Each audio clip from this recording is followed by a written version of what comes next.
bongo na lelo. Alatisa biso matoi na molimo oyo koyeba kokapte message oyo ezobima na nzela mosakoli. Alatisa biso motema ya esengo oyo koyeba koyamba liloba na Nzambe mpe kotia yango na misala tobondeli na kombo na Yesu Masiya.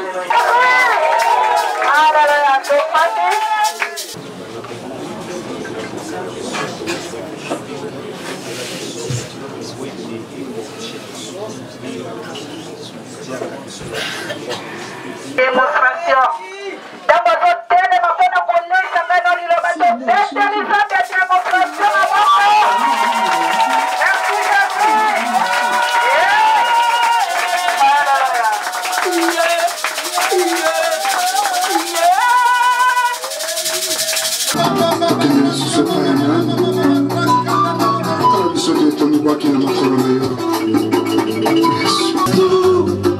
merci,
et les oreilles du prophète.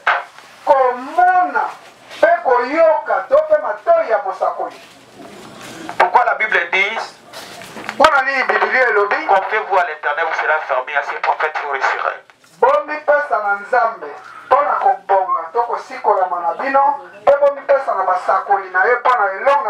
Je crois que tout le monde a des yeux.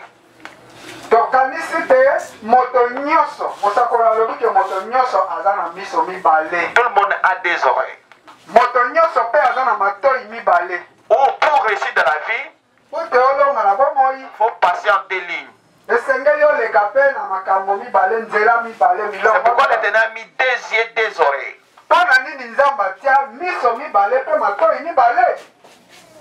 Ainsi que l'éternité de la connaissance. C'est-à-dire, il y a une autre oreille pour écouter seulement. Il y a une autre oreille pour juger ce que tu as écouté.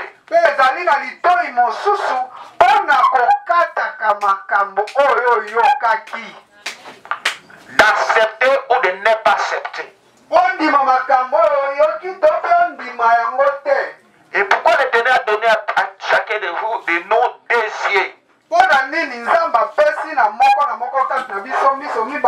Il y a autres yeux seulement pour voir ce que tu as vu.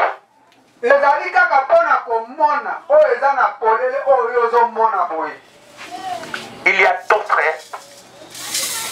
c'est pour voir ce qui est impossible de voir par les yeux physiques. C'est ça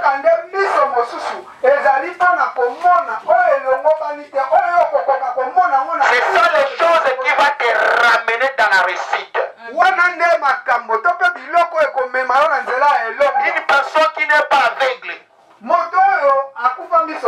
personne qui n'est pas sourde, et on dit à cette personne de se confier à une autre personne pour voir bien, pour écouter bien.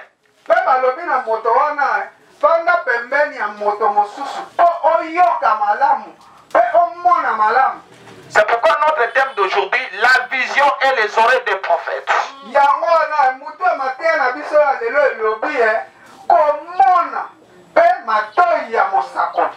Et nous allons lire en Jean chapitre 9, verset 39 à 41.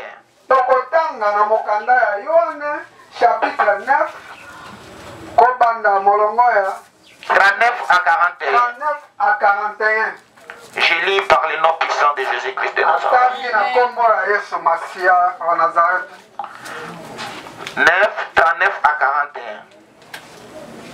Je lis 39.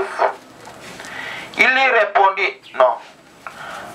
39 à 41.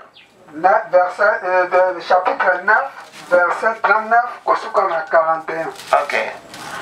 En 39, la Bible dit, puis Jésus dit, je suis venu dans ce monde pour un jugement, pour que ceux qui ne voient point voient, et que ceux qui voient deviennent aveugles.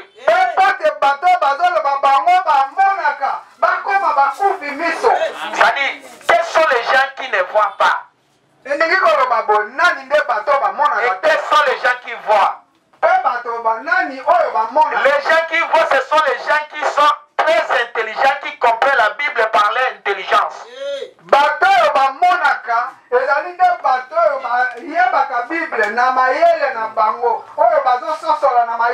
Lorsqu'il lit comme ça, tu ne vois pas ce qu'on a écrit.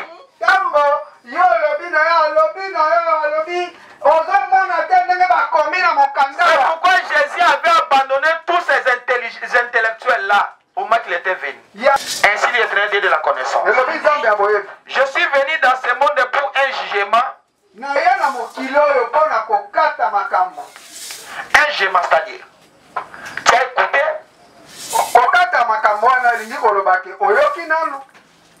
Tu as vu? Mais pour faire, il faut juger d'abord. Il faut juger d'abord avant de mettre en pratique.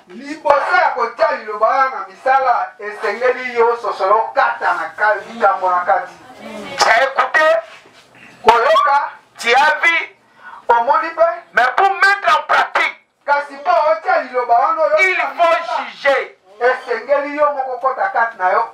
On commence de te conseiller, tu écoutes. Mais pour mettre en pratique, il faut juger. Amen. Tiens un Dieu dans ton corps. On dit, toi, vous avez Jésus-Christ, amen, et papa, nous avons Jésus-Christ dans nos corps.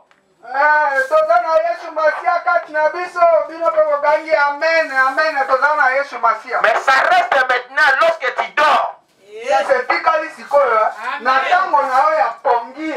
tu vois réellement si tu as Jésus dans ta vie.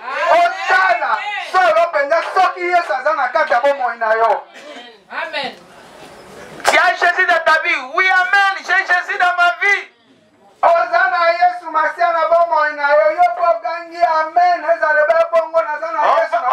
Tout le monde qui viendra ne te fera qu'une chose parce que tu as Jésus dans ta vie. Et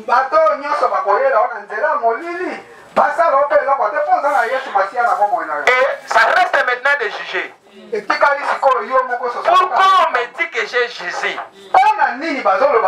Mais tous les attaques et les sociétés attaquent dans ma vie, ça entre dans mon corps.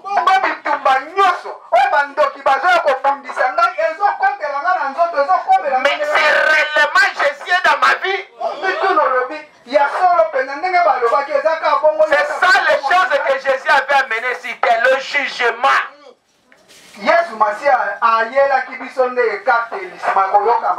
Juger ça, est-ce que réellement ça se trouve dans ma vie?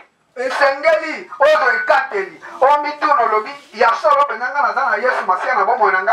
si on vous combat, tu seras toujours vainqueur. Amen, papa, c'est ça la parole. Amen, papa, mais ça reste maintenant si l'intérêt, si on te combat et tu es toujours vainqueur.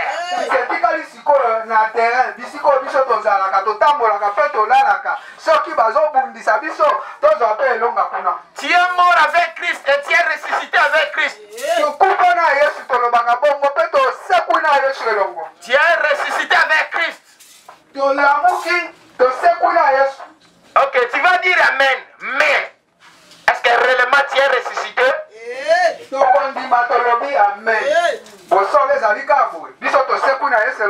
Toutes les difficultés que tu voyais, tu ne vois pas encore.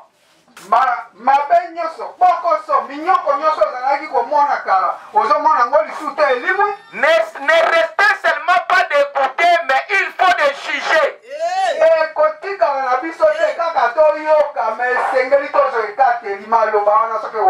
Ainsi dit l'éternel Dieu de la puissance. Ainsi dit l'éternel Dieu de la puissance. Pour que ceux qui ne voient point voient.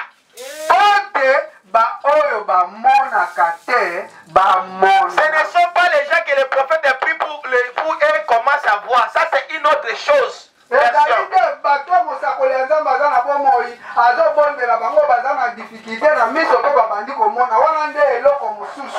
la Bible dit celui qui ceux qui ne voient pas voient. C'est-à-dire, lorsque tu ne comprends pas les choses, c'est-à-dire tu es aveugle spirituel.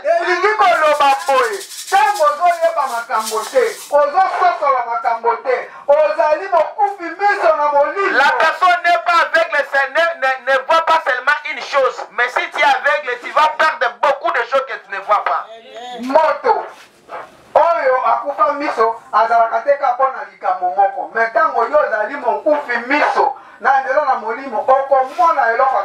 Oh, moi je suis aveugle seulement de voir les souliers. Mais pour les chemises, je vois. Et pour les femmes, je vois. Mais je ne vois pas la bénédiction, mais je vois seulement les femmes.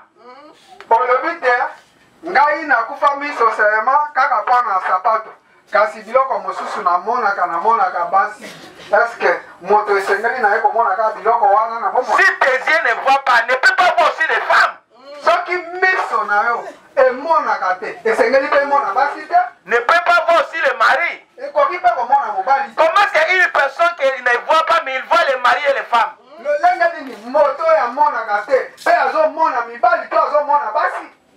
Dans quelle façon? Que ça soit la grâce que tu avais touchée comme ça, tu es arrivé de trouver la femme.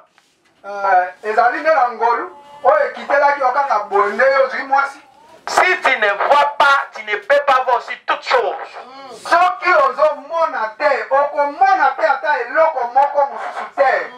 Tu vois la femme, mais tu ne la vois pas. Ça, ce n'est pas une femme, c'est une sorcière.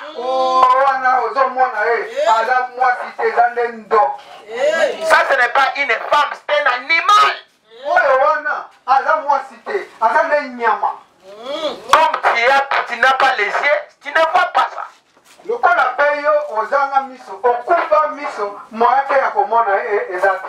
Ainsi de l'éternel de la connaissance.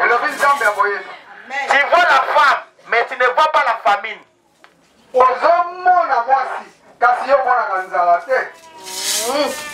Tu vois la femme, mais il faut voir aussi la famine.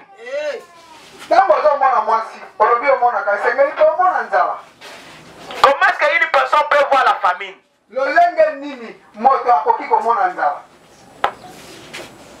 Mais si c'est obligatoirement, tu peux voir toutes choses qui existent devant ta vie.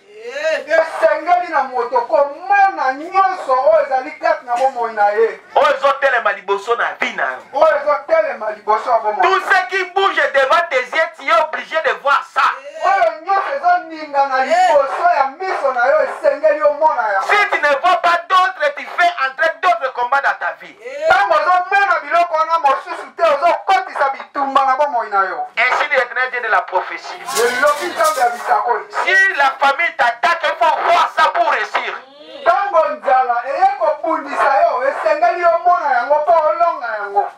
Il faut écouter aussi ça pour réussir. Si la famine vient, tu regardes. Ça vient de quelle façon? Ça entre dans quel chemin? Qu'est-ce que la famine parle dans mes oreilles? Ça parle de trois choses. Lorsque je vais entrer dans ta maison, Je vais ouvrir des disputes dans votre maison. Dispute. Et la deuxième chose, je vais chasser tes enfants à l'école. Il faut écouter aussi la famille et voir la famille. Mais si tu ne l'écoutes pas, tu vas entrer dans la souffrance sans le savoir. Écoutez la famine. Yokanzala. Et vous écoutez aussi la famine. Koyo kanzala na libumude mais koyo kanalitoi. Tu peux manger la nourriture. Là la ventre ne peut pas sentir la famine. Mais tes oreilles vont écouter la famine. Tes yeux aussi vont voir la famine.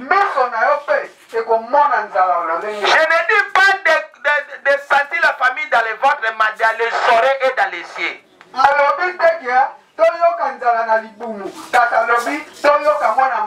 C'est pourquoi Jésus avait dit l'homme ne vivra pas de pain seulement, mais toute parole qui sort dans la bouche de l'Éternel.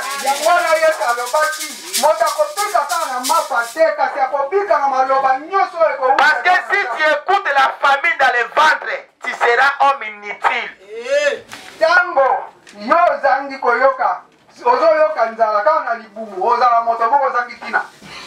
N'écoutez pas la famille dans les ventres, mais écoute la famille dans les oreilles et dans les yeux, la parole d'un prophète vivant.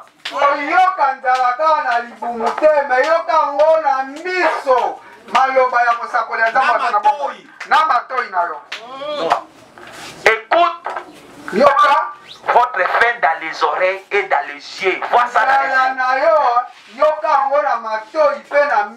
Pas dans les ventres. Le prophète vivant dit n'écoutez pas la famille dans les ventres, mais dans les oreilles et dans les yeux. La parole d'un prophète vivant. Amen.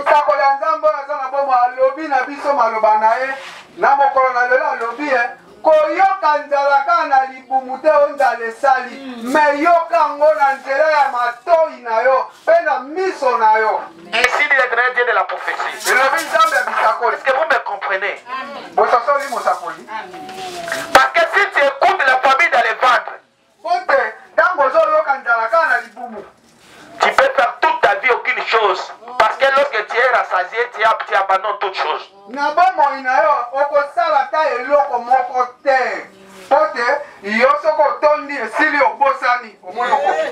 Parce que tes oreilles n'écoutent pas la famine et tes yeux ne voient pas la famine.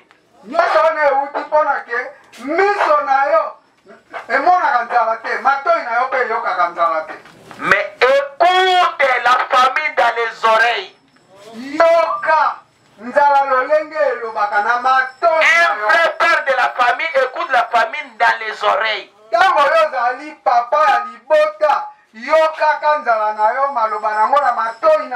Écoute la famine dans les oreilles, écoute et vois la famine dans les yeux, pas dans les ventres s'il vous plaît. Ainsi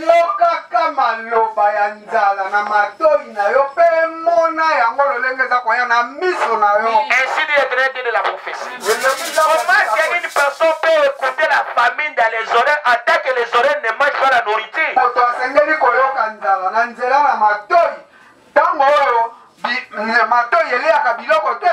Regarde Jésus, le même erreur que Jésus avait fait.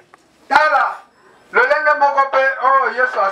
ne vivra pas de pain seulement, mais de toutes paroles qui sont dans la bouche de l'Éternel.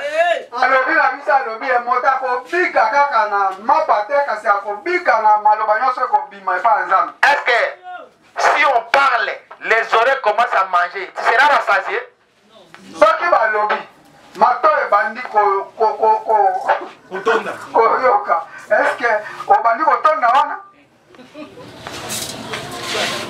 Cherchez d'abord le royaume des cieux, toutes ces choses viendront après.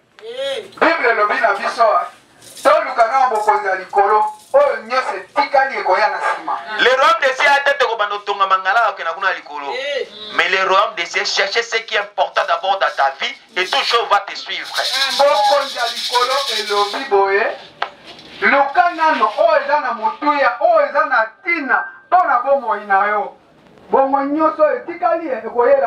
tu écoutes seulement la famille dans le ventre, tu ne vas pas grandir, tu resteras toujours bébé jusqu'à ta mort. Tu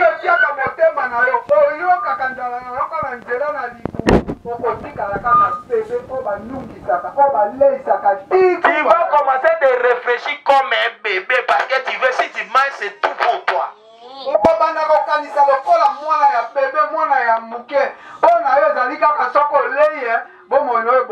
si tu écoutes la famille dans les oreilles, regarde une personne qui écoute la famille dans les oreilles.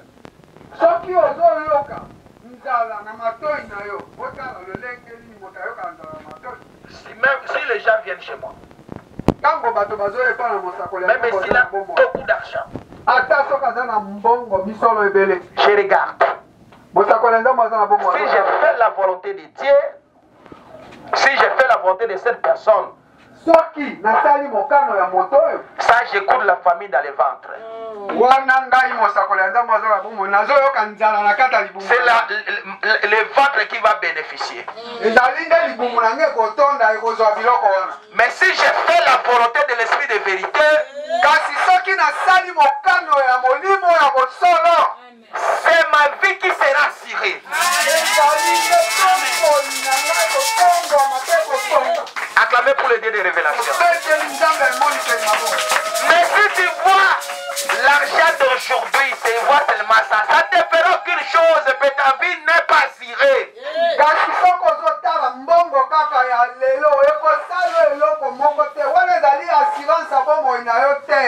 Mais si ta vie est assurée, la nourriture viendra comme des bénéfices.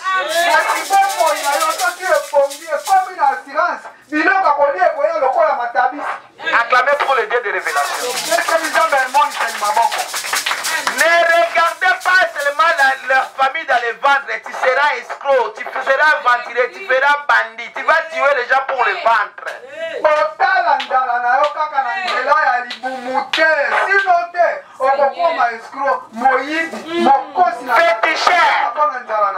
Féticheur. Pour seulement le ventre. Ne regarde pas la famille dans le ventre. Mais écoutez ça dans les oreilles. Toute chose mauvaise avant de faire, les oreilles est votre témoin.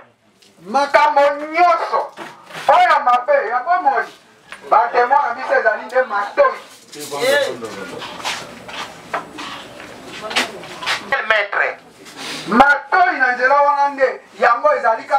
Yesu tanga bana côté ya bana olobate o azana libumwa kotonda sani. Alobate. Yesu tanga bana côté ya bana ko yesa bato o azana libumwa kotonda. Alobako ete. O azana libumwa kolia fufu monene sani ni. Alobako ete. Et pourquoi vous regardez la famine dans vos ventres?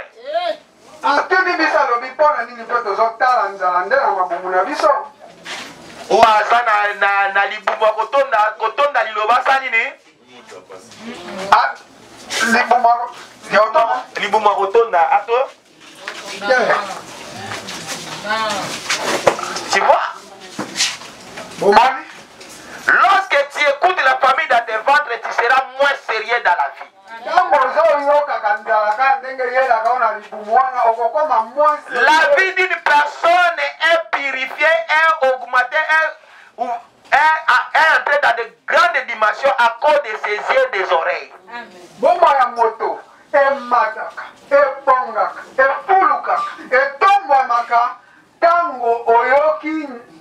Nicolas Mato ina miso, c'est tout. Si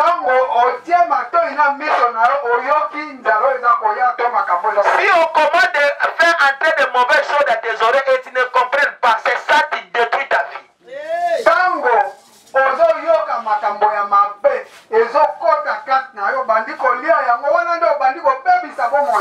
C'est pourquoi les gens, au lieu de suivre les enseignements d'un prophète, ils suivent seulement bato ebele ezobunga kana ezobeba na maloba oyo eza ya sens te ezobebisa bango mais maloba kaka oyo ya sens nde koya kobongisa bango yango ozomona bato bazobeba mpo na mateya mabe to baslogan ya mabe mbula oyo eza ya yo eloba na kobonga na kokende poto na bisika ke bayoka mateya ya mosakoli oyo epesaka bomoi. Il faut regarder, il faut juger. esengeli otala. Dans cette année, je vais avoir les diplômes. Est-ce que moi j'ai fait l'école? J'avais étudié. Na mbula oyo nga na kozwa diplôme eske ya solo nga natangaki. Je vais récolter dans cette année. Est-ce que j'avais cultivé? Nakopuka milono na mbula oyo ngai nalonaki. Il faut juger. esengeli okata. Comment est-ce que tu peux passer dans les récoltes sans avoir semé? yelengeli nilo moto okobandaka kopuka biloko oyo olonaki te. Et on commence de prêcher les gens seulement de récolter sans avoir semé. Nde babandi koteya bato baleka kaka na kobuka litomba ya bilanga. Si tu vas à Kinshasa 6000 églises, tu verras 99,9% des églises parlent toujours des mêmes enseignements. Dans cette année, tu verras comme ça, il verra bien c'est qu'est-ce qu'il avait fait. Soki otamboli na bitonga na biso ebele awa 99,9 okokuta bango kaka loba na mbula na kobonga na kopika na On vient de montrer les gens les orientations qui vont les ramener vers la bénédiction. On commence seulement de décourager les gens. Amen et amen. Ce sont les gens qui sont devenus des fainéants. na bisika te balakisa bato nzela nini basengeli koleka mpo babuka na liloba na nzambe baza kodekuraje bato kozongisa bango na nsima na maloba ezangi ntina baslogan oyo eza bolungu. Zala na kondima, zala na kondima. Zala na kondima, zala na kondima. La Bible dit la foi vient de ce qu'on attend. Biblia elobi kondima yaka na oyo tozoyoka. Ce qu'on attend vient de la parole de Dieu. Oyo tozoyoka ezali nde liloba na nzambe euti na. Ce n'est pas seulement si tu lis la Bible, ça vient par l'inspiration divine. Elingi koloba te kaka soko otandi Bible mais eutaka na pema ya nzambe na likolo. Ainsi dit l'Éternel Dieu de la connaissance. Elobi nzambe boyebi. Nous pouvons avoir beaucoup de versets, mais l'Éternel n'a pas choisi le verset que tu parles aujourd'hui. Tokoki kozala na baverse na litangi ebele kasi oyo te ya bato lelo nzambe aponi yango te. L'Éternel a choisi aujourd'hui de les montrer la vision. La vision, il faut avoir la vision dans la vie. La vision de voir les choses. Façon d'écouter les choses pour bien réussir et pour être un adulte spirituel. Nzambe alakisi biso lelo esengeli na biso tozwa lolenge ya komona miso ya kati tozwa matoi ya molimo mpona koyoka ete bomoi na biso ekoka kofungwama po tobonga. Ne jugez pas selon l'apparence, mais jugez selon la justice. Okata likambo lolenge ozomona ngo na bomoto te me kata yango na bosembo. Ça, ce n'est pas un prophète de Dieu. Ça, ce n'est pas un prophète de Dieu. Oyo eza mosakoli ya nzambe te. Quels sont les critères qui t'ont montré que cette personne n'est pas un prophète de Dieu? Makambo nini nde elakisaka yo to elakisi yo ke oyo aza mosakoli ya nzambe to aza mosakoli ya nzambe. Et il y a des critères pour comprendre un vrai prophète de Dieu, pour juger. Oza na makambo nzambe alakisa yo mpona kososola oyebaki oyo azali mosakoli ya nzambe. Pour juger les choses, il faut avoir d'abord la connaissance. Oyo okata makambo esengeli okoma nao na boyebi. Quelles sont les choses que le message qu'un prophète de Dieu peut avoir ça? Makambo nini to maloba nini oyo ozwi mpo oyeba mosakoli ya nzambe. Est-ce qu'on juge un prophète de Dieu à travers la guérison? À travers quoi? Est-ce que tu comprends vraiment son message, sa mission? Basosoloko to bayebaka mosakoli ya nzambe na nzela nini kotala ye na nzoto eske yo oyebi message central na ye oyebi vision na ye o nzambe na ye apesa ye mpo yo lelo oyo ozala mokaka. Est-ce qu'on peut juger un prophète dans 2 jours, 3 jours, 4 jours? Soki oye okutani na mosakoli mikolo minei to misato oyebi kososola mpe koyebake wana azali mosakoli. Est-ce que tu avais déjà commencé de poser ce prophète des questions? Il était incapable de répondre de sa capacité. Banda okutana na ye to oya to omona ye obandaki kotuna ye mituna mpo ayanola yo oyebake ya solo niveau boyebi na ye ezali boye mpo yokata likambo wana. Ainsi de traiter de la connaissance. Elobi nzambe ya Tout boyebi. ça parce qu'il juge selon l'apparence. Yango wana omoni biso bato ebele tokataka makambo na lolenge oyo tozomona na miso ya polele. Si écoute un prophète qui était venu Mbandaka, quelque chose de bon ne peut pas arriver à Mbandaka. Jambo bazoyoka balobi mosakoli ya nzambe moko awuti na mbandaka balobi lokola mboka ane mpe bakala. Est-ce que mosakoli ya nzambe anasola? Il a quel dialecte? Il a quel dialecte? Azoloba kota nini? Il est mongo. Aza mongo. Et il y a aussi des mongo des prophètes. Est-ce ba mongo mpe bakoma? Est-ce que la dialecte qui montre la puissance de Dieu dans la vie d'une personne?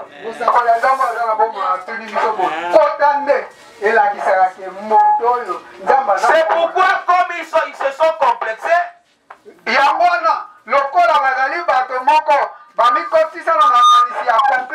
c'est pourquoi si on peut faire la publicité, on dit nous avons un prophète qui vient de les États-Unis. Soki balobi kaka tozana mosakoli moko azouta États-Unis. Il parle bien, il prêche en anglais.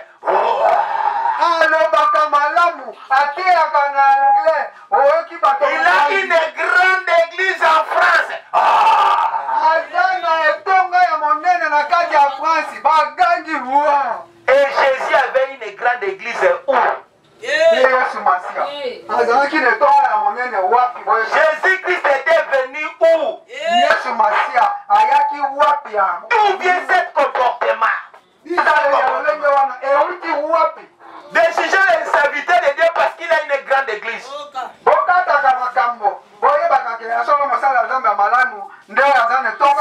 a une grande église, ça dit ici passe ma tête. C'est la tête d'un savant. Impossible de surpasser ça. Une grande église, c'est votre influence, mais pas sa tête, pas ta tête.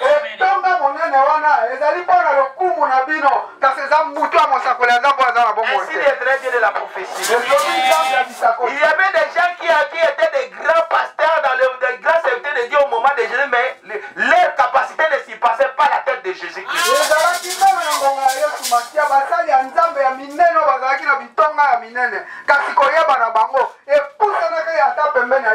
Tu peux avoir une grande église, mais tu as l'incapacité de guérir nombre si nombre par les gens qui viennent. Nombre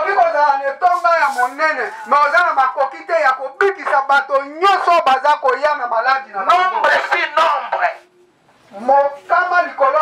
Et dans une minute, il y a 2 minutes. Le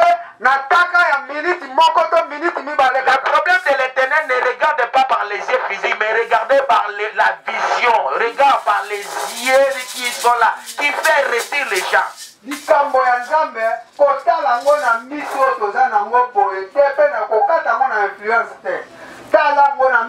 Regarde d'abord ce gars. C'est lui qui lui aussi pasteur. Lui aussi pasteur. Bon, quels sont les critères d'un pasteur que toi tu connais? Il faut que le pasteur porte quels habits? Il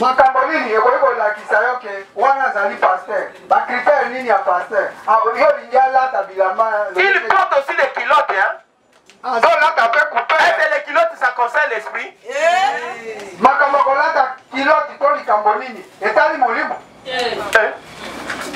Est-ce que pour sorcier d'attaque, il faut qu'il porte les vestes? Pour sorcier, comment d'être en sorcellerie, il faut porter les vestes.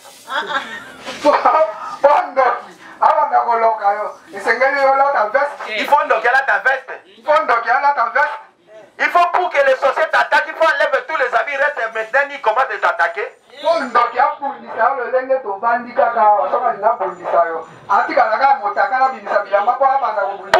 vous jugez les serviteurs de Dieu à cause des habits?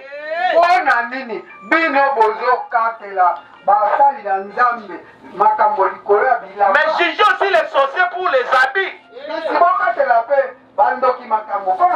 Oui, cette personne est sorcière dans notre famille.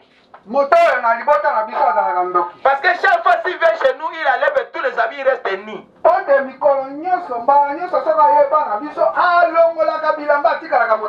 Mais il y a d'autres sorciers de la famille qui viennent chez vous avec des vestes bien portées.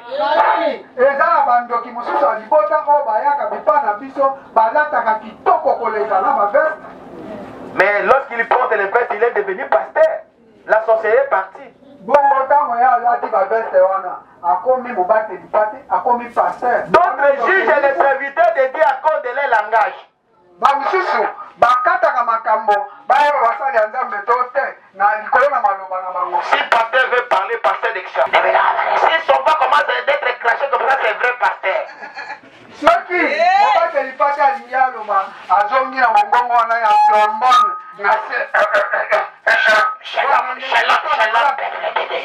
akitisi mongongo asombe ya kosomba lokola la voix des pasteurs. wana nde mingongo ya Si tu parles comme un jeune, ça t'inva un aventurier. ozoloba lokola elenge lokola yanki balobi yo oza aventurier. Tu peux parler des langues, même tout le monde parle. Ça ne concerne pas l'esprit. C'est la façon de faire comprendre les gens ce que tu parles. C'est tout. koloba na nzambe nakota nini na lolenge nini olobela bato wana ezali te makambo ya molimo. Makambo ya molimo nde osala o nzambe azoloba nakoloba masa ndeni liko tala kutu yo mo masa nakobeta balingala wana ekonsere mama molimo te nazomema bino bocomprendre po bino boyoka mangala wana elasaki moto atotna mongongo okauka po te ebele ça n'existe pas devant l'esprit wana liboso ya molimo eza na ntina te kokaukisa mongongo to kokosa lolendo wana pamba eza na ntina te. Ne peux pas convaincre les gens par ta façon, mais convaincre les gens par les enseignements que ça fait sortir dans ta bouche. esengeli na biso kozwa milimo bato kozongisa ngo na molongo toyokisa bango lilobo ya solo na makambo lolengo biso tozoloba te me nde makambo tozobimisa na minoko yango oyeba koteya bato ezongisa bango. Le prophète vivant a dit comme ça: mosakoli ya nzambe aza na bomoi marchez par la vision et non par les yeux. tambola na emoniseli kasi na miso te. Si tu marches dans les yeux pendant la nuit, on va t'attraper.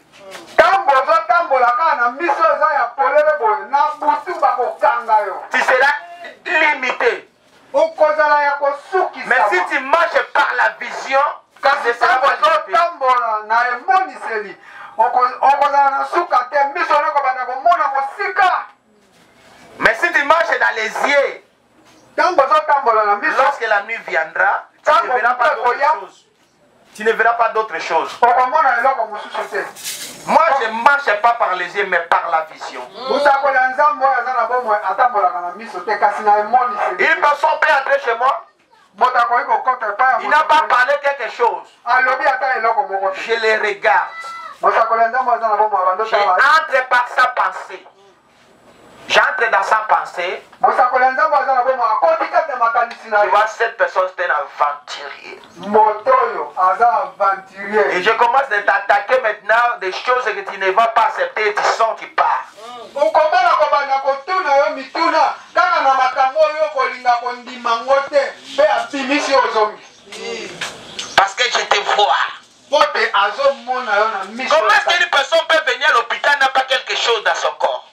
ndenge nini moto akoki koya na kati ya hopital mpe aloba aza na eloko na nzoto na ye te. Qu'est-ce qui t'a poussé de venir? nini yango nde etindaki oyo awa.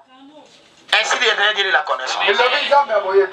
Il faut regarder les gens par les yeux, par la vision, mais pas par les yeux. esengeli na biso ya kotalaka bato na emoniseli miso ya mosika kasi na miso oyo toza nango. Si tu regardes une femme par les yeux, peut-être cette femme va détruire ta vie. soki ozotala mwasi na miso ntango mosusu eza mwasi wana nde akobebisa bomoi na ye. Mais si tu regardes par la vision, kasi soki ozotala ye na miso ya mosika ça sera bon. ekozala malamu. Si tu veux engager une personne dans tes services, ne regarde pas dans les yeux, mais regarde par la vision. Qu'est-ce que cela veut dire? soki olingi ozwa moto mpona mosala na yo kotala ye na miso te me tala ye na emoniseli elingi koloba nini? Qu'est-ce que toi tu veux que ta vie soit? eloko nini oyo olingi bomoi na yo ezala? Est-ce que sa présence va accompagner la vision, la pensée, la détermination de ta vie? présence na ye pembeni na yo ekokende elongo moko na makanisi to vision na yo ya bomoi.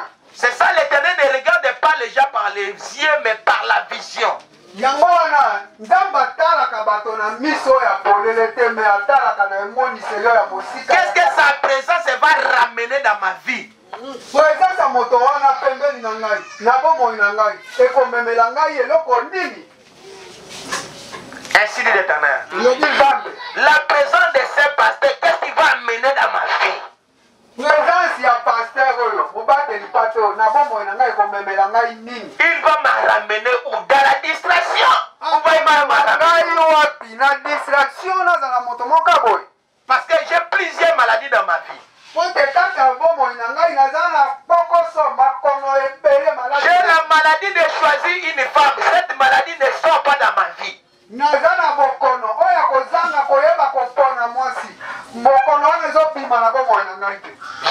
maladie de choisir le travail à faire. Qu'est-ce que je peux faire? Est-ce que cette personne veut me ramener de s'en sortir? J'ai la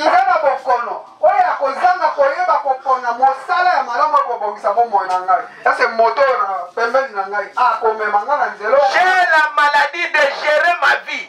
Est-ce qu'il va me ramener de bien gérer ma vie? Si tu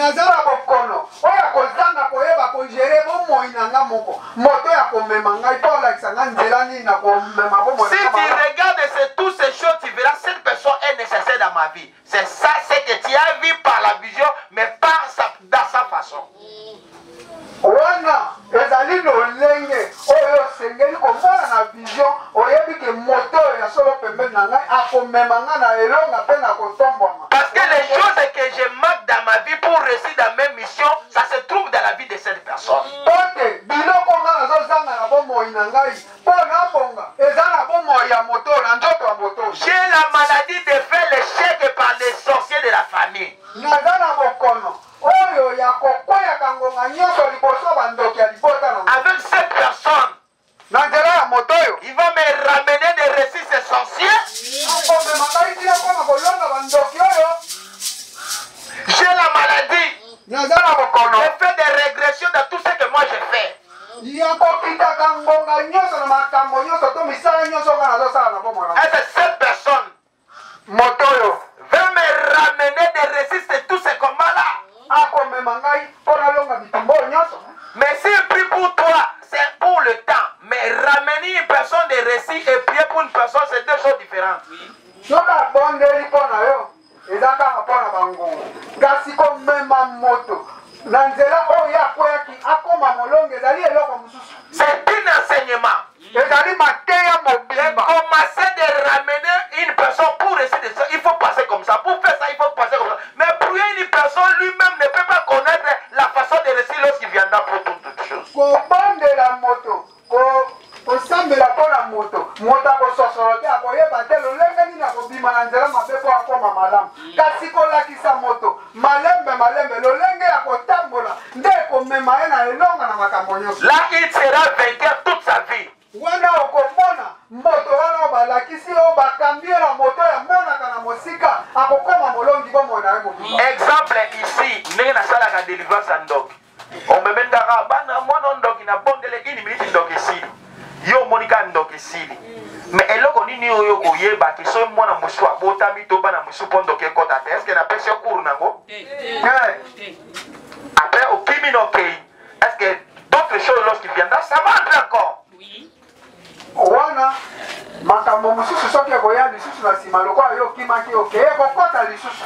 Mais si j'ai pris d'abord, après je commence à te montrer, regarde les choses là, ça entre dans tel chemin, tel chemin, tel chemin. Pour ne pas entrer encore, il faut commencer de marcher comme ça, comme ça, comme ça. C'est ça la façon on peut ramener les enfants de Dieu. Oui. soki abondeli mpo na yo biloko wana esili kasi mpo makambo wana ekende libela esengela banda kolakisa yo nzela tala esika ekota tala lolenge ya kobimisa yango tala lolenge ya kopekisa yango wana nde lolenge batambolaka mpo Ce sont des enseignements qui prendront aussi du temps. eza mpe mateya oyo ekozwa ngonga molai. Si tu vois chez prophète, tu prends même une semaine, 2 mois, tu vois ça beaucoup. Mais là où tu priais depuis 30 ans, qu'est-ce que tu avais appris? soki oyei epai ya mosakoli ya nzambe oyo aza na bomoi osali poso mibale sanza mibale to sanza moko omoni nazwi kuna ngonga ebele me bisika oyo omumela mbula tokundisa tozwa nini. Tu comprenais quoi? À part kaka azala na kondima. obandaki koyeba nini ososoloki nini lokolaka azala na kondima Loba mbula oyo ya ngai. loba mbula oyo ya ngai. Non? Confie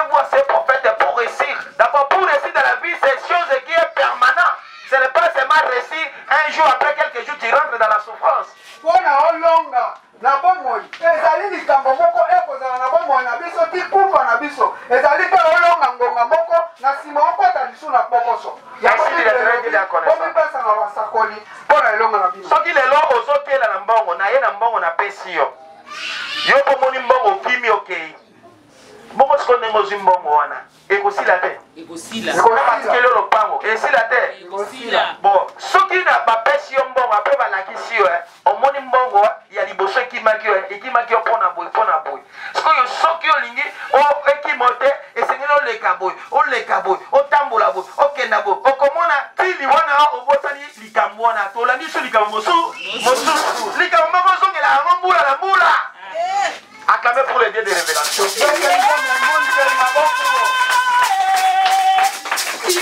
Notez bien, le prophète a dit écoutez par jugement et non par les sons.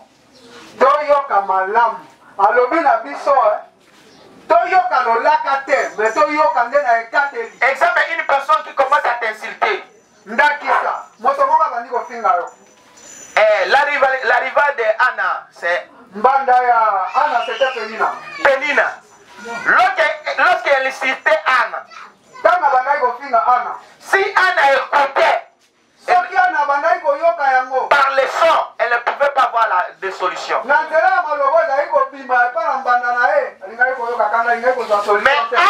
n'écoutait pas les sons, mais jugeait. Anna, si on commence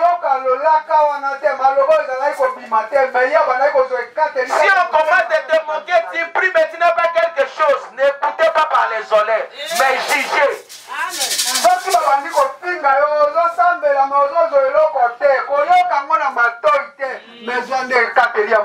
Mais si tu juges,